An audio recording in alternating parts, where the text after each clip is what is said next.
नमस्कार, S prime news मध्ये आपल्या सर्वांचं स्वागत.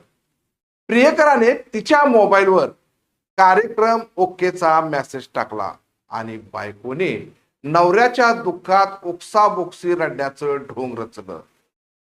इकडे प्रियकराने गाडीचा अपघात झाल्याचा बनाव केला आणि मृतदेह स्वतःच्याच गाडीत घेऊन आला.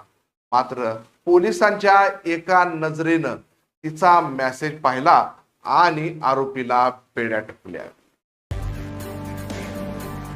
बीड जिल्ह्यातील नेकनूर परिसरात घडलेल्या एका धक्कादायक हत्याकांडाने संपूर्ण बीड जिल्हा हादरून गेलाय.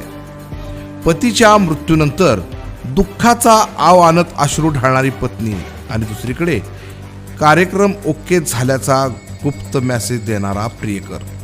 या संपूर्ण प्रकरणाने एखाद्या क्राईम थ्रिलर चित्रपटालाही मागे टाकला आहे. अनैतिक संबंधाच्या आड येणाऱ्या पतीचा पत्नीनेच कायमचा काटा काढण्यासाठी प्रियकरासोबत मिळून पत्नीने थंड डोक्याने कट रचल्याचं पोलीस तपासात उघड झालंय. 1 जून रोजी लिंबा गणेश ते अंजनवती मार्गावर किरण बंडू सोनवणे या 27 वर्षीय तरुणाचा मृतदेह संशयास्पद अवस्थेत आढळून आला होता. रस्त्याच्या कडेला दुचाकीखाली दबलेल्या अवस्थेत मृतदेह असल्याने सुरुवातीला हा अपघात असल्याचा अंदाज व्यक्त करण्यात आला.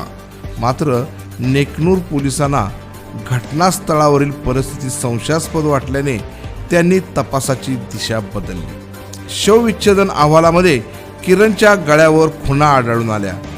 त्यामुळे हा अपघात नसून घातपात असल्याचं स्पष्ट झालं.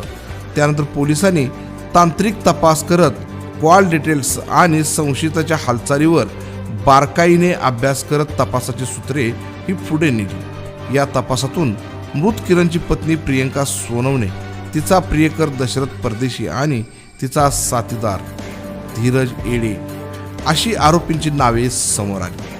पोलीस तपासात समोर आलेल्या माहितीनुसार प्रियंका आणि किरण यांचं 7 वर्षापूर्वी लव्ह मॅरेज झालं होतं.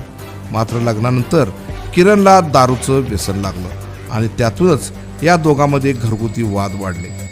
सततचा मानसिक आणि शारीरिक त्रास सहन करत असतानाच प्रियंकाची ओळख किरणचाच मित्र असलेल्या दशरथ परदेशीशी सोबत झाली. ओळखीचं रूपांतर प्रेमात झालं आणि दोघांनी किरणला संपवण्याचा कट आखल्याचा आरोप आहे.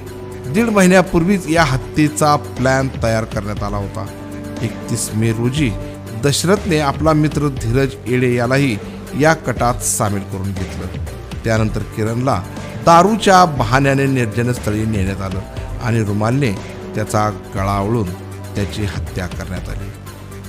गुन्हा अपघातासारखा वाटावा यासाठी मृतदेह दुचाकीखाली ठेवून बनाव रचण्यात आला.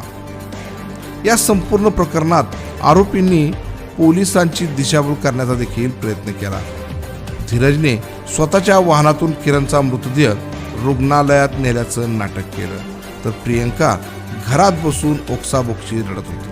मात्र पोलिसांच्या तांत्रिक तपासातून आरोपीमधील फोन कॉल्स आणि संभाषण समोर आलं. विशेष म्हणजे खून झाल्यानंतर प्रियंका आणि दशरथ यांच्यात कार्यक्रम ओके असा मेसेज टाकण्यात आला, तर त्यानंतर सुमारे 1.5 तास ही दोघे जण फोनवर बोलत असल्याचं आढळून आलं. या तपासानंतर नेकनूर पोलिसांनी 3ही आरोपींना बेड्या ठोकल्या आहेत.